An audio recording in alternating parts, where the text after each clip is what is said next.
We shall commence this module by discussing the role of agriculture in economic development. Poverty, hunger, or underdevelopment are state of conditions where some sections of society remain deprived from the access to basic necessities of life. Poverty and hunger remain the most pressing issue that LDCs are facing today. It is because of this fact that a large section of the population in most of the developing countries are not able to satisfy the basic needs of the life like food, but to think about other objectives like raising the levels of living and expanding the range of economic and social choices.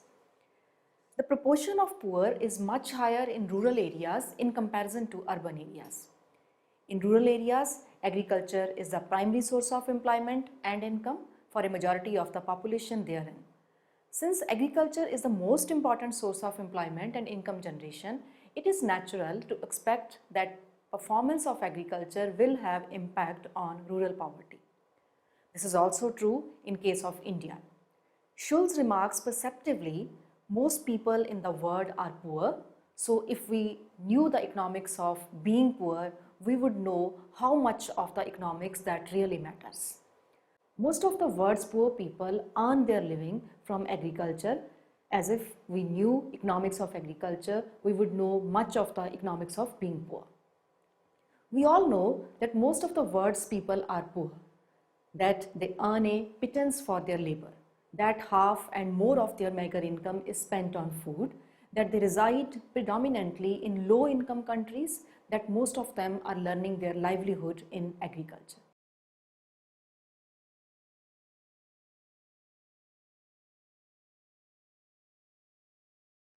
After studying this module, you shall be able to know the condition of people depending on agriculture with the case of India, understand the role of agriculture in economic development, understand agriculture and poverty reduction, know how agriculture development promotes industrial development and tribal development, understand linkages between agriculture development, inflation and food security.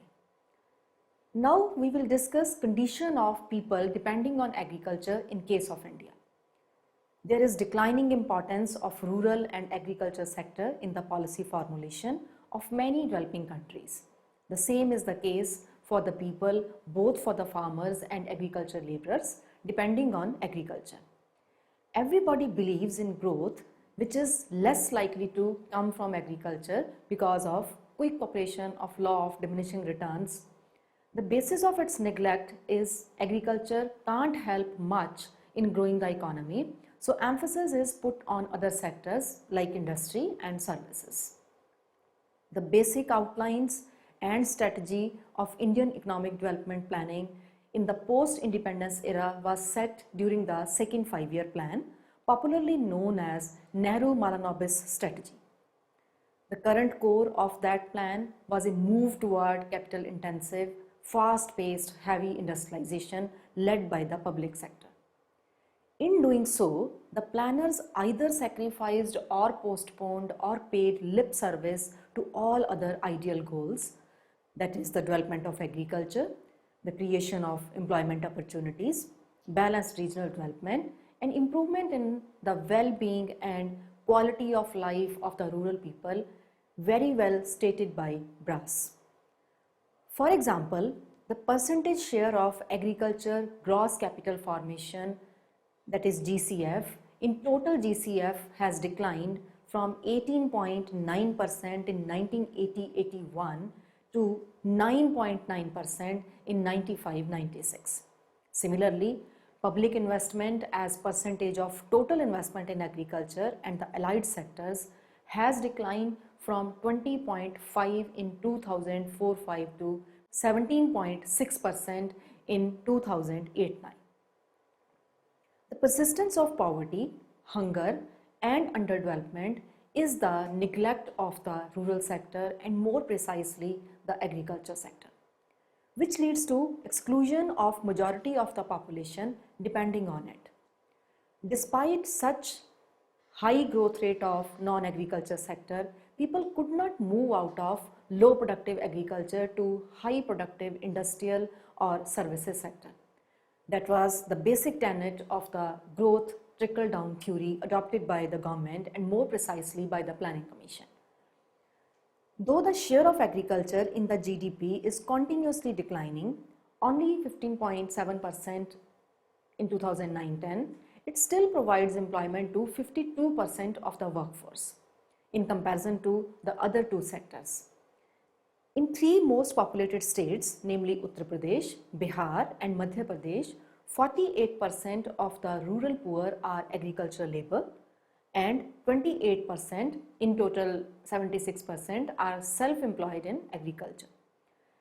People depending on primary sector has low productivity and low income in comparison to the people depending upon other sectors. For India as a whole, during 2003, the incidence of poverty among farmer households was 30.7% compared with 24% for all rural households. There is a slow pace of reduction of poverty among agricultural wage labor and marginal farmers. Moreover, even a farmer household having a good size of land fails to meet his consumption needs from his income due to poor investment in agricultural development and slow pace of farm diversification. Increasing marginalization of land holding is one of the major issues confronting agriculture. At all India level, a farmer household has to possess more than 4.1 hectares of land to earn enough for meeting his consumption expenditure. For India as a whole, the proportion of such farmer households was only 5.2%. The rest, namely 94.8%, were running a deficit during 2003. It has resulted in serious farm distress all over the country. The intensity of the farm distress is such that the suicide mortality rate, that is SMR, which is defined as suicide deaths for 1 lakh persons, for male farmers increased from 12.3 in 1996 to 18.2 in 2005, whereas the SMR for male non-farmers increased from 11.9 to 13.4 in 2005 in the same period. Now let us discuss the role of agriculture in economic development. There are many contributions that agriculture sector could play for economic development of LDCs. Number one, agriculture provides labor to the non-agriculture sector at a comparatively lower wage rates, based on the logic of Lewis' theory of mobilization of surplus labor from low productive agriculture sector to high productive industrial sector. Many developing countries experience the existence of surplus labor and the use of that labor at a very low social opportunity cost could be an important factor to promote economic growth. Secondly, food and raw materials are supplied by agriculture. Indeed, the cost of industrialization depends substantially upon low food and raw material prices. Since the industrial real wages would depend upon food prices, a steady food price is supposed to be imperative for achieving economic development. Further, in most developing countries, the demand for food is high and not expected to fall significantly, partly because of population explosion and partly because of subsistence farming. Thirdly, exports of agricultural products can help a country to earn valuable foreign exchange. It is better for the developing countries to diversify the primary export basket to avoid inelastic demand, since many are specialized in the export of primary goods. Fourthly, the rate of capital formation in developing countries can be considerably improved by the agriculture sector based on the theory of Lewis, Renaissance and Jorgensen models of economic development. It is enough to recall that the process of accumulation depends upon the elasticity of food supply, because given the bottlenecks in the supply side, wages and cost will rise. Profit margins are supposed to fall, leading to an overall decline in surplus and growth. Fifth, agriculture in developing countries can play a crucial role in expanding the size of home market. This can be achieved by enlarging the money and real income of the cultivators, which will increase the demand for industrial products and thus will act as a stimulus to industrialization. The next section discusses the linkages between agriculture and economic development. Moving on to agriculture and poverty reduction. There are many facets of poverty in LDCs, and one of them is its rural nature. Question arises, why such a huge number of poor people live in rural areas? Income of individual depends on productivity of a given work. In rural areas, people mostly depend upon agriculture and allied sector activities. But the productivity of that sector is low, leading thereby low income and high poverty among the people. This is why the overall rate of growth of the economy has not been transformed into significant reduction of poverty in absolute sense. Rather, there is an increase in inequality, that is relative poverty, in recent years. The incidence of poverty is determined by two major factors, namely the average level of living in a region and the distributional parameters. According to Streeton, there are 6 conditions of development, of which 2 are worth mentioning, that is output and income and conditions of production. To him, the agricultural output and income depends upon the condition of production, and condition of production depends upon adequate infrastructure including irrigation. The low level of agricultural productivity are generally due to dwindling public financial support for infrastructure development and agricultural sector such as technology, modern inputs, credit, road connectivity, storage and market. Agriculture productivity is directly linked with the quality of public infrastructure such as irrigation.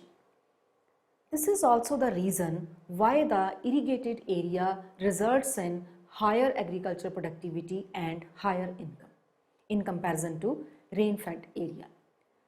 The lower productivity and higher levels of poverty is more prominent in rain-fed agricultural area.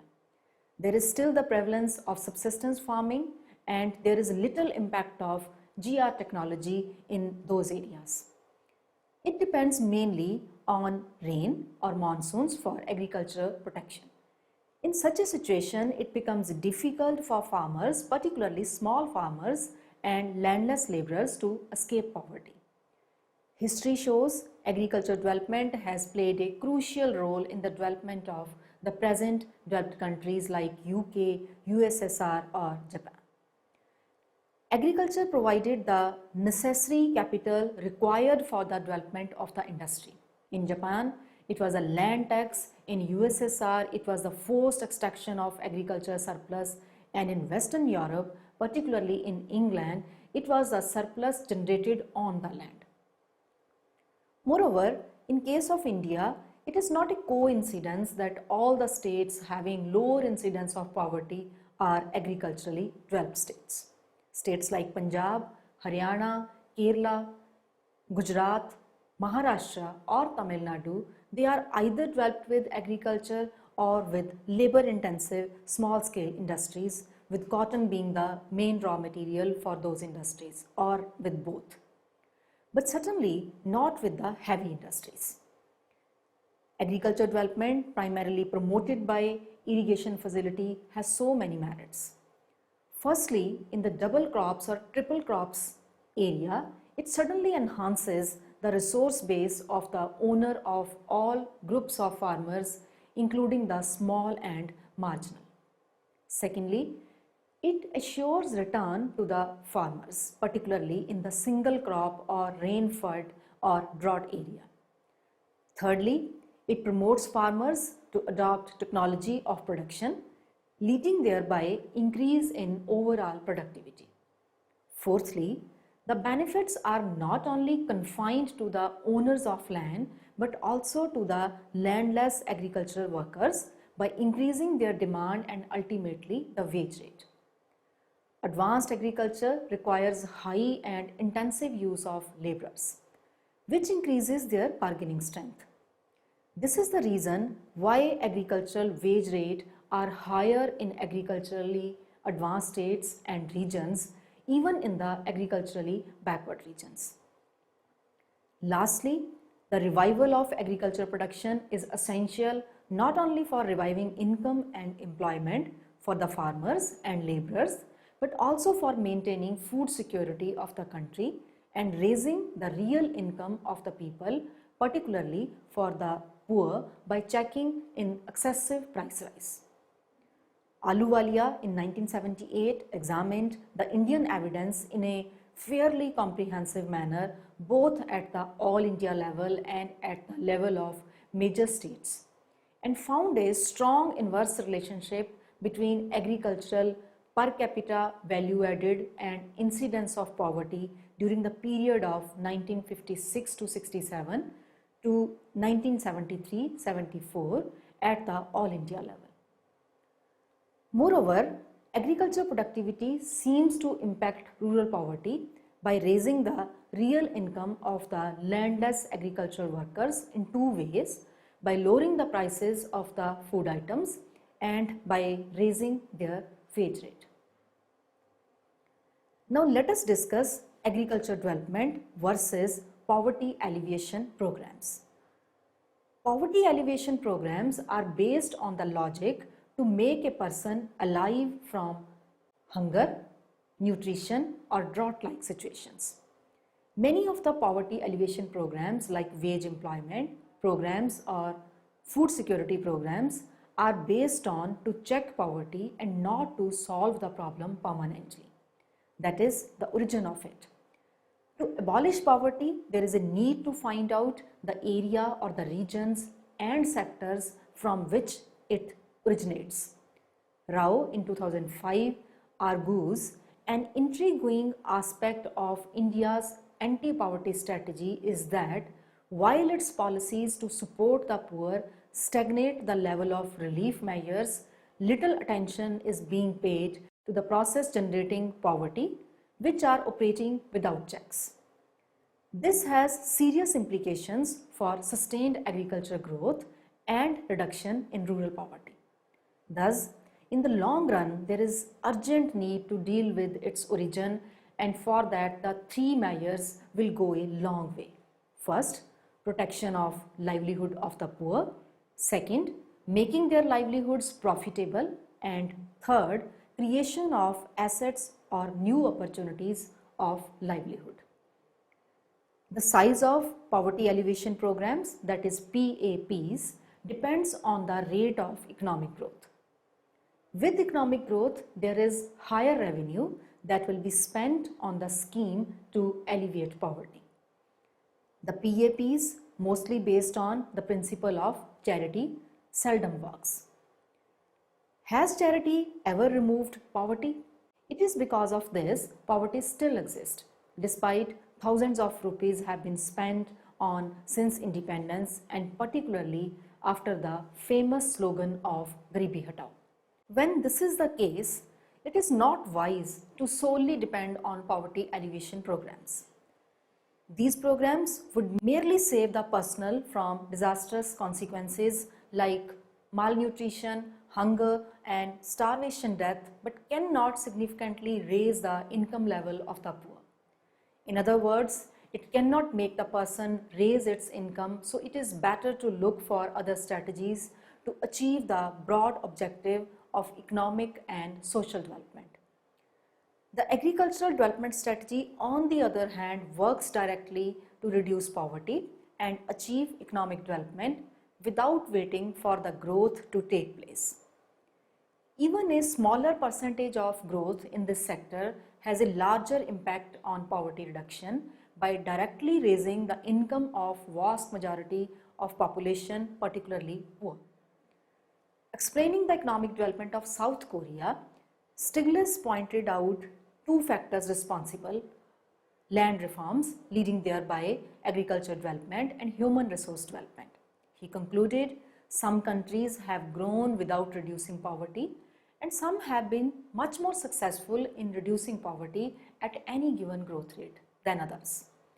Some policies promote growth but have little effect on poverty. Some promote growth but actually increase poverty. And some promote growth and reduce poverty at the same time. This can be achieved through protection, profitable and creation of substantial and sustainable livelihood for a large section of people, particularly poor. The need of the hour, therefore, is to achieve rapid and sustainable agriculture development. Now we shall study how agriculture development promotes industrial development. Agriculture development generates strong backward and forward linkages. Agriculture has a carrying capacity and it cannot support automatically increasing population even if it is fully irrigated and produces highest yield per acre. Industry must grow to absorb the additional labor force. Further, it leads to high demand for the industrial goods and services and thereby creating more jobs for the economy as a whole. On the question, what limits the size of the manufacturing sector, Lewis answers productivity of farmers whose marketable surplus will exchange for manufacturers. In Indian case, the point is clearly mentioned by Burmani. Highlighting the role of rainfall on GDP, despite there is declining share of agriculture, he argues, as agricultural income rises above subsistence, we expect the demand for non-agricultural goods by those primary income sources is agriculture to rise sharply. The biggest challenge for most of the LDCs is shift of labor from low productive agriculture to high productive industrial sector for high income and equality of earnings. This is possible not with low agricultural growth or low investment on agriculture, but with the development of agriculture, because people leave agriculture not with low productivity but with high productivity of agriculture. Moving on to the discussion about the agriculture and tribal development. Tribals are the original inhabitants of any country. However, they are largely poor, vulnerable and neglected in their own land. Tribals composed 8% of the total population in India, but majority of them are poor. It is widely believed that the tribals are poor because they do not work hard. However, this is completely wrong. Rather, they work very hard, but the area on which they work is not remunerative. They are primarily engaged in agriculture and other primary activities. They do not earn good income from it either because of low productivity or low selling price of their product. The main problems faced by tribal are land alienation due to big development projects, poor quality of land in terms of irrigation, technology, infrastructure, credit and market support. The progress of land development in tribal areas is rather slow under various wage employment programs. Thus, development of agriculture is directly and positively related to the development of the tribals. Moreover, this is activity they know it best and better specialized in it. Higher income from agriculture will gradually empower them to enter the developed industrial sector with better skill and education. Moving on to agriculture development, inflation and food security. Agricultural development keeps inflation low and check poverty and hunger. It indirectly increases the income of people by keeping price level low. It also promotes food security by enabling the poor the necessary purchasing power to access the food articles. Rapidly rising food prices poses a serious threat to food security in developing countries. International grain prices rose steadily between 2002 to mid-2007, followed by more accelerated increase in late 2007. Significant grain price hike that occurred in early 2008, resulting in sharp increases in staple food cost in many developing countries. Without an adequate collective response, the rise in global food prices could result in additional 100 million people in low-income countries falling below poverty line. Soaring prices have been a contributing factor to civil unrest in nearly 40 countries, could reverse recent progress in reducing hunger and malnutrition.